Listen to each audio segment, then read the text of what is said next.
जय गुरुदेव, जय गुरुदेव। परम पुरुष गुरुदेव जी, जय गुरुदेवय नाम।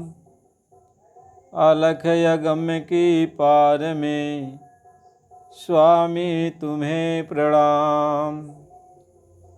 कोटि कोटि करूं वंदना, अरब खरब प्रणाम। चरण कमल बिसरू नहीं, जय गुरुदेवय नाम। परम पूज्य स्वामी जी महाराज के चरणों में कोट कोट प्रणाम। आप सभी प्रेमी सत्संगी भाई बहनों, माता पिता, नर नारी, बच्चे बच्चियों, सबको सादर जय गुरुदेव। और इस चैनल के माध्यम से देखने वाले इस वीडियो को सभी हमारे दर्शक भाई बंधु सबको सादर जय गुरुदेव। आज का ये प्रसंग है कि हम भगवान से जो प्रेम करते हैं, भगवान से कैसे हमें लगन लगानी है, किस तरह से हम अपने भगवान के प्रति अपनी श्रद्धा को कायम करें ताकि भगवान रीझ जाएं, भगवान प्रसन्न हो और हम लोगों के जीवन में भगवान खुशहाली लावें। जब तक ये जीवन रहे खुशहाली से भरपूर हम लोगों का जीवन रहे, और इसके बाद भगवान अपने पास बुलाने की जो प्रेम प्यार की उनकी रास्ते हैं, मार्ग हैं, वह प्रेम प्यार हम भगवान से कैसे करें। जैसे मीराबाई ने की, सहोजाबाई ने की, सूरदास जी ने किया, गोस्वामी जी ने किया। हम लोग भी भगवान से प्रेम कैसे करें, इन लोगों का प्रेम कैसे हुआ और हम लोगों का प्रेम भगवान से कैसे हो, इस पर हम लोग आज सत्संग के माध्यम से ये चर्चा कर रहे हैं। सत्संग तो वो मालिक ही करते हैं, परम संत पूरे सद्गुरु ही सत्संग के अधिकारी होते हैं। हम लोग उनके वचन को कहते हैं, दोहराते हैं, और उनके वचन को कहना सुनना ही हम लोगों का सत्संग हो जाता है। आज पलटू साहिब जी महाराज जी की वचन है, वाणी है कि भगवान से हम लोग प्रेम प्यार कैसे करें। पलटू साहिब जी महाराज जी कहते हैं, चकोर चंद्रमा को जिस तरीके से निहारता है, चकोर चंद्रमा को निहारता है, चकोर आग को चुभता है, लेकिन वह चंद्रमा को निहारता है, चंद्रमा की तरफ अपने मन को लगाए रखता है। चंद्रमा जिधर जिधर जाता है, चकोर उधर ही चंद्रमा की तरफ अपना मुख करता है।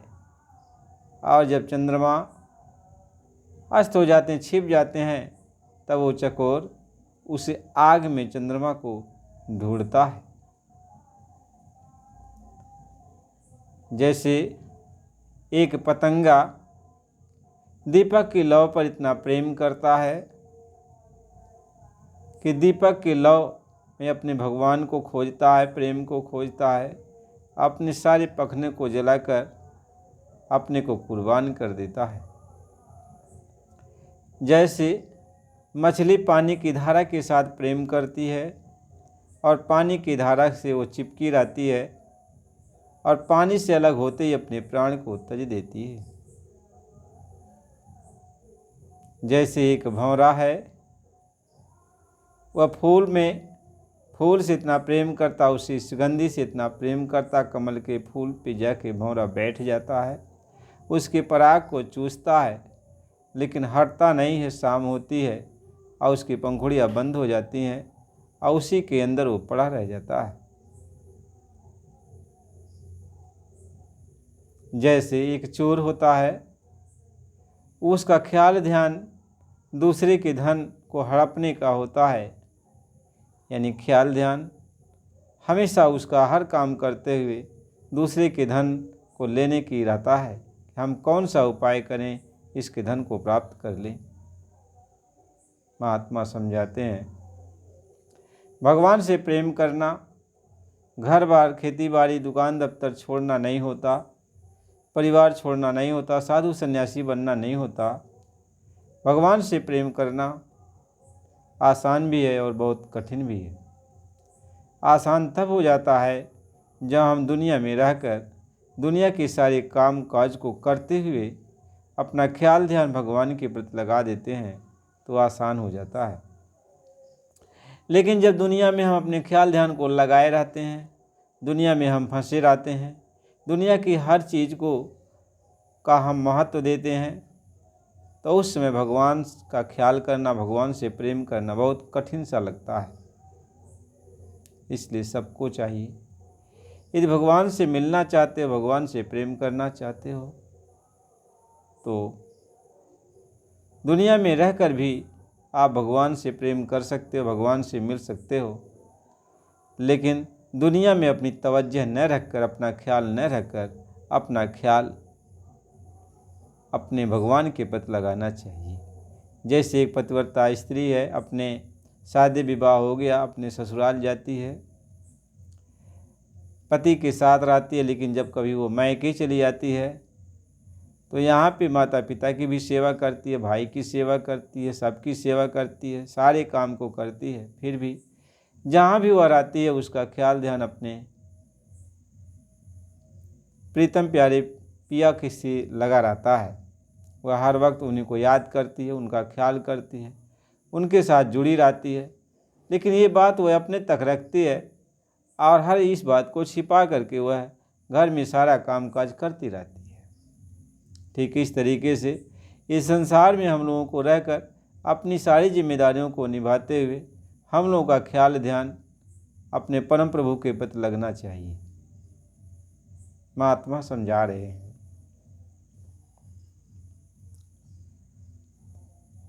कि आठों पहर निरखत रही,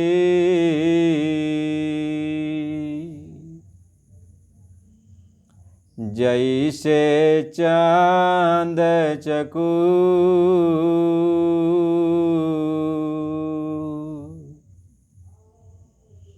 आठों पहर निरखत रही,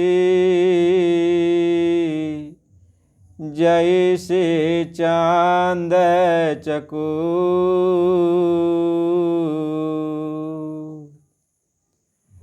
जैसे चांद चकोर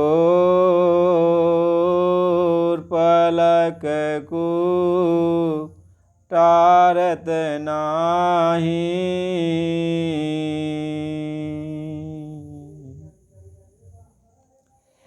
चुग बिरह किया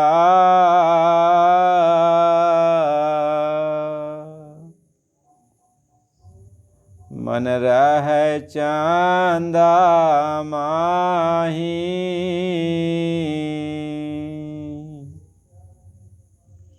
चुग बिरह किया मन रह चांदा माही,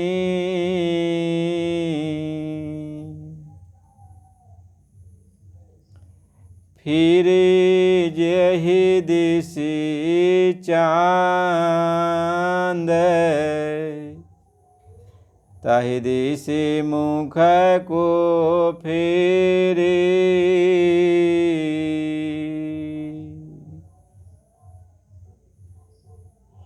जब चांदा छिपी जाए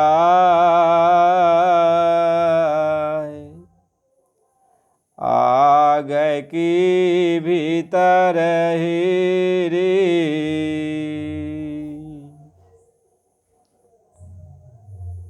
महात्मा समझा रहे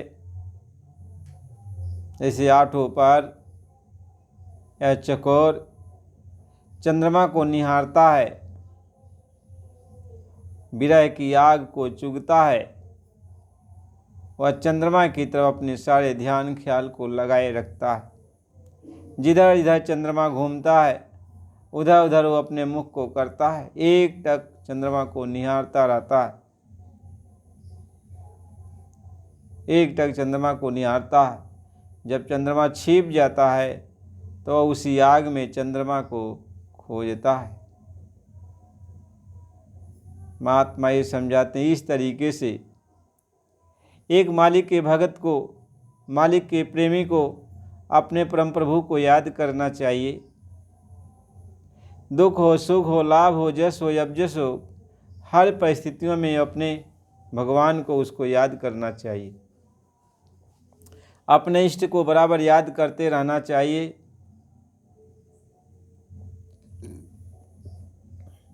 महापुरुष ये समझा रहे, मन तो मालिक के पास लगा देना चाहिए।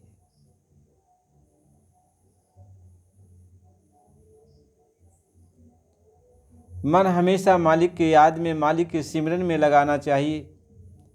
जब संत सद्गुरु शिष्य को अपनाते हैं तो उसको सुमिरन का मार्ग बताते हैं। सिमरन का मतलब होता है ख्याल, ख्याल करने का वो मार्ग देते हैं कि बच्चे, अब तक तो दुनिया का ख्याल कर रहा, अब तुम इस नाम का ख्याल कर। नाम का मतलब होता है भगवान, ईश्वर का ख्याल कर। वो भगवान के नाम को, रूप को बताते हैं कि भगवान का ऐसा यही नाम है और भगवान का यही रूप है। भगवान के रूप को अपने अंदर बिठाओ, अपने अंदर ख्याल करो, उनके नाम को तुम जपो। सारे काम काज को करते हुए तुम भगवान के रूप का ख्याल करते रहो और भगवान के नाम का जाप करते रहो। संत सद्गुरु कहते हैं, अब यही ख्याल तुम्हें जो है दुनिया से निकाल ले चलेगा जब तुम भगवान का ख्याल करोगे। वैसे भगवान को आपने देखा नहीं, भगवान के नाम को आपने जाना नहीं, लेकिन जब पूरे महात्मा मिलते हैं, संत सद्गुरु मिलते हैं, तो भगवान के सच्चे स्वरूप का वो वर्णन करते हैं। भगवान के सच्चे स्वरूप का अपने शिष्य को ज्ञान देते हैं कि भगवान का जो सच्चा स्वरूप है वह ये है। भगवान के सच्चे स्वरूप को वो बताते हैं और भगवान के नाम को बताते हैं। कहते हैं, तू घर परिवार में, समाज में रहते हुए, सारी जिम्मेदारियों को निभाते हुए तू भगवान के सच्चे स्वरूप का तू ख्याल कर और भगवान के सच्चे नाम को तू जाप कर। भगवान के सच्चे नाम का जाप कर, भगवान के सच्चे रूप का ख्याल कर। यही तेरा सिमरन है, यही तेरा सिमरन है। आज तू भगवान के सच्चे स्वरूप का ख्याल करेगा, भगवान के सच्चे रूप का ख्याल करेगा, भगवान के सच्चे नाम को लेगा, तो एक न एक दिन ऐसा होगा कि भगवान के अंदर से जो आवाज़ निकलती है, भगवान जो बोलता है, वह तुम्हें सुनाई पड़ने लगेगा। जब भगवान की आवाज़ तुम्हें सुनाई पड़ने लगे तो भगवान की आवाज़ को तुम सुनने लगो। भगवान क्या कह रहे हैं, अब उनकी आवाज़ को तुम पकड़ लो। यानी पहले तो भगवान की तरफ, उनके रूप का तुम ख्याल करो, उनके नाम का सिमरन करो। लेकिन ये करते करते जब सिमरन पकने लगता है, यानी तुम्हारा ख्याल एकदम टिकने लगता है भगवान के रूप पर, भगवान के नाम पर, तो भगवान के अंदर से आने वाली जो आवाज़ है वह तुम्हें सुनाई पड़ जाती है। और जब तुम्हें सुनाई पड़ जाती है तब तुम्हें भगवान के उस आवाज़ को सुनने की कोशिश करना चाहिए कि अब हम भगवान के जो आवाज़ है, भगवान जो बोल रहे हैं, अब हम उनको सुनेंगे। अब तक तो आप जो है गुरु के बताए हुए अनुसार आपने ध्यान और सिमरन की विधि को सीखा था, लेकिन जब वह पकने लगता है तो भगवान का जो वाणी है, भगवान की जो आवाज़ है वह सुनाई पड़ने लगती है। जब भगवान की आवाज़ सुनाई पड़ने लगे तो भगवान की आवाज़ को एक टक होकर के सुनो। आठों पहर एक बार भगवान की आवाज़ जब प्रकट हो जाती है यानी सुनाई पड़ने लगती है तो कभी वो बंद नहीं होती। कहीं 8 पहर 64 घड़ी साईं से तीने, 8 पहर 64 घड़ी वह हमेशा भगवान के तरफ ख्याल लगा रहता है। भगवान की आवाज़ें आने लगती है, धुनकारें होने लगती है। आप उस भगवान की आवाज़ को सुनो, भगवान के नाम को लो, भगवान के रूप को याद रखो। और जब आवाज़ को सुनते रहोगे, सुनते सुनते भगवान की आवाज़, तो जब वो पक जाएगी भगवान की आवाज़ सुनते सुनते, जब आप उसके अंदर रम जाओगे तो भगवान का स्वरूप नज़र आने लगेगा। यानी अब आवाज़ सुनते सुनते भगवान आपके सामने दिखाई पड़ने लगेगा। और जब भगवान आपके सामने दिखाई पड़ने लगेगा तब आप भगवान में लय हो जाओगे, मिल जाओगे। कहीं मैं मिल जाए पाए पी अपना तब मेरे पीर बुझाने, यानी आप तब भगवान में मिल जाओगे। महात्मा बड़े प्यार से समझाते हैं कि भगवान से मिलने का, भगवान के प्रति ख्याल करने का ये तौर तरीका महापुरुष ही देते हैं, महापुरुष ही देते हैं। क्योंकि हमारा जो ख्याल है, ध्यान है, दुनिया में इतना फैल चुका है कि वह कभी सिमटने का नाम ही नहीं लेता। और भगवान बिना कोई आधार के यह मन रुक नहीं सकता, आप कहीं टिक नहीं सकते। इसलिए भगवान के नाम का आधार और भगवान के रूप का आधार ये सच्चा मिलना चाहिए। जब तक ये नाम और रूप का आधार नहीं मिलेगा तब तक आपका मन टिकेगा नहीं। मन, आप कोई भी भगवान का नाम ले लो, भगवान का कोई भी रूप आप बना लो तो मन नहीं टिकेगा। क्योंकि मन उसी जगह टिकेगा, रुकेगा जब भगवान का सच्चा नाम मिलेगा, भगवान का सच्चा रूप मिलेगा, तब मन रुक जाएगा, तब सिमरन आपका पकने लगेगा, ख्याल पकने लगेगा। जब ख्याल पकने लगेगा तो उसमें से आवाज़ प्रकट हो जाएगी, आवाज़ सुनने लगोगे तो भगवान सामने आ जाएगा। कहते हैं सहज सहज सब कोई कहे और सहज न चीन्हत कोय, और जय सहज साहेब मिले सहज कहाँ में सोए। बस पूरा गुरु मिल जाए तो भगवान का मिलना आसान हो जाता है। और जब तक पूरा संत सद्गुरु नहीं मिलेगा तो भगवान नहीं मिल पाता है। क्योंकि भगवान का भेद देने वाला, भगवान के पास ले जाने वाला संत सद्गुरु ही होते हैं। अब बिना संत सद्गुरु के कोई भगवान से भेंट नहीं कर सकता।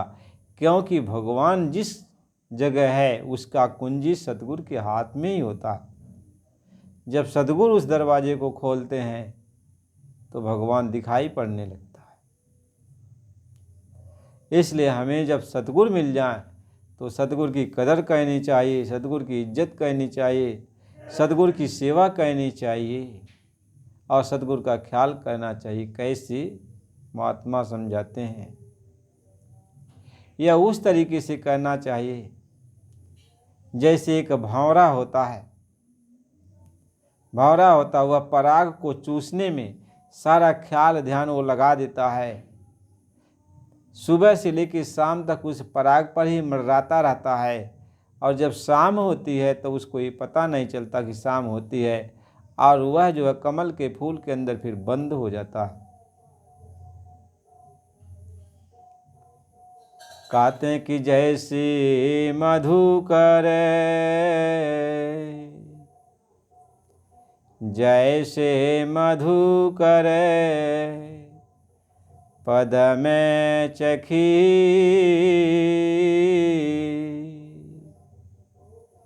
जैसे मधुकर पद में चखी, जानी बूझी बंद हुई जाई। जैसे वो भंवरा अब पराग को चूसने में लग जाता है और जानता है कि अब जो है सूरज डूबने वाला है, लेकिन वह हट नहीं पाता और कमल बंद हो जाता है। तो जब बंद हो जाता है तो उसी के अंदर वो रह जाता है। अब जिंदा रहेगा तो सुबह निकलेगा, नहीं जिंदा रहेगा तो नहीं निकलेगा। कहते हैं जिस तरीके से दीपक की ज्योति देखी जा रे पतंगा, प्रेम से जान गंवाई। जैसे दीपक की लौ को देख करके पतंगा उस पे जाके मंडराने लगता है और अपना सारा अखना पखना जलाकर, और फिर भी वह नहीं दीपक से पीछे हटता है, अपनी जान को गंवा देता है।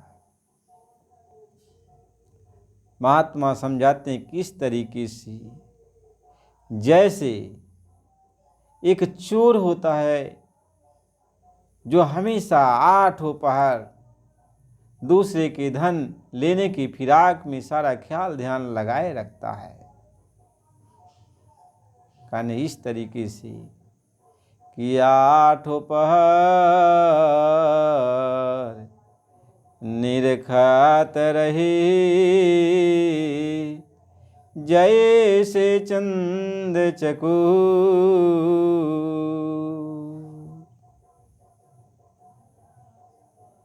इस तरीके से हमें उस मालिक से प्रेम करना चाहिए। जब मालिक से हम ऐसा प्रेम करना शुरू करेंगे तो मुझको कहाँ ढूंढे बंदे, मुझको कहाँ ढूंढे बंदे, और मैं तो तेरे पास में, खोजी हो ये तुरंत मिली हो पाल की तलाश में। कहते मुझको कहाँ ढूंढते हो, मैं तेरे पास में हूँ। लेकिन जब सतगुरु मिल जाएगा, पूरा सतगुरु मिल जाएगा जो मेरा भेद जानता है, तब मैं मिल जाऊंगा। क्योंकि मैं सतगुरु का रूप धारण करके आता हूँ अपना भेद खोलने के लिए, कि मेरा भेद न कोई पावे, मैं ही कहूँ तो कहन में आवे। मेरा भेद कोई नहीं जान सकता, कोई नहीं पाता है, यदि मैं ही कहूँ तभी ये कहने में आता है। इसलिए प्रेमी भाई बहनों, मालिक की कृपा अपार दया है, सत्संग सुनना चाहिए। सत्संग से ही समझदारी आएगी हमें मालिक से कैसे प्रेम करना है, हम अपना ख्याल ध्यान कैसे लगाएंगे। वैसे हम बिना सदगुरु के भगवान के प्रति ख्याल ध्यान लगाते हैं। लेकिन आपको ये मालूम है कि जहाँ तक आपका मन जाता है, जहाँ तक आपकी इंद्रियाँ जाती हैं, जहाँ तक सोच विचार बुद्धि जाती है, आपकी सब माया है। तो माया का ख्याल आप करोगे तो माया में ही रह जाओगे। सच्चा ख्याल आपको नहीं मिल पाएगा, सच्चा भगवान का रूप नहीं। जितने भी भगवान के रूप यहाँ आपको दिखाई पड़ते हैं सब माया के द्वारा निर्मित किए गए हैं। ये 5 तत्वों के द्वारा निर्मित किए गए हैं। 5 तत्व ही तो जड़ प्रकृति है, जड़ माया है। इनके द्वारा ये सारी चीज़ें बनाई गई हैं, माया के द्वारा सारी चीज़ बनाई गई है। तो माया के स्वरूप का आप ख्याल करके कहाँ जाओगे, माया में ही तो जाओगे। माया के भगवान का स्वरूप बनाया गया, तो भगवान की माया के स्वरूप का यदि आप ख्याल करोगे तो उसका जो नींव है, जो सच्चाई है, आप तो वहीं जाओगे। जैसे संगत का रंग पकड़ता है, आप कहोगे कैसे, जैसे संगत का रंग पकड़ता। यदि बुरे लोगों का साथ करते हो तो आपके अंदर बुराई अपने आप आ जाएगी, अच्छे लोगों का साथ पकड़ते हो तो आपके अंदर अच्छाई आ जाएगी। इस तरीके से आदर्श रूप में अच्छाई और बुराई आ जाती है। उसी तरह से भगवान की कोई भी मूर्ति हो और माया के इन तत्वों के द्वारा निर्मित है, तो उनका ख्याल ध्यान पूजा पाठ करने से भले आपकी नीयत अच्छी हो, लेकिन आप माया में ही रहोगे। इसलिए भगवान का जो सच्चा स्वरूप है और भगवान का जो सच्चा नाम है, जब वो भगवान खुद संत सद्गुरु के रूप में आकर अपना भेद देता है, अपना नाम देता, अपना परिचय देता और कहता इसका तुम ख्याल करो, यह चेतन स्वरूप है, यह मेरा चेतन स्वरूप है, चेतन स्वरूप है, ये जड़ स्वरूप नहीं है। मेरा जो मैं तुम्हें जो रूप बताता हूँ ये चेतन स्वरूप है। चेतन स्वरूप क्यों कहा जाता है कि वो भगवान का रूप सब जगह मौजूद है, भगवान का नाम सब जगह गुंजमान हो रहा है, भगवान की आवाज़ सब जगह सुनाई पड़ रही है, बशर्ते हमारे कान पर पर्दे आ गए हैं, हमारी आँख पर पर्दे आ गए हैं, हमारे नाक पर पर्दे आ गए हैं। इसलिए हम भगवान की नए आवाज़ को सुन पा रहे, भगवान के नए नाम को समझ पा रहे, भगवान का न दर्शन कर पा रहे हैं। लेकिन भगवान सब जगह दिखाई पड़ रहा है। इसलिए वो कहते हैं हम तुम्हें भगवान का सच्चा नाम देते हैं, भगवान का सच्चा रूप देते हैं, भगवान की सच्ची आवाज़ को बताते, तू जिक्र कर यानी सिमरन कर। ये सच्चा है, वो चेतन है, कहीं गया नहीं है, तुम्हारे तक उसकी आवाज़ आ रही है। इसलिए जब तू रगड़ करेगा तो तेरे रगड़ कहने से, तेरे परिश्रम कहने से जो तेरी आँख कान बंद हैं ये सब पट खुल जाएंगे, ये पर्दा ऐसे हट जाएगा, तुम्हें सच्चाई का ज्ञान हो जाएगा। तो भगवान कहीं दूर नहीं, भगवान तेरे पास है। इसलिए प्रेमी भाई बहनों, इसके आगे का सत्संग फिर आपको अगले वीडियो में मिलेगा। आप नए हो तो चैनल को लाइक सब्सक्राइब कर दीजिए। फिर आप जो है अगला सत्संग फिर अगली वीडियो में आपको मिलेगा।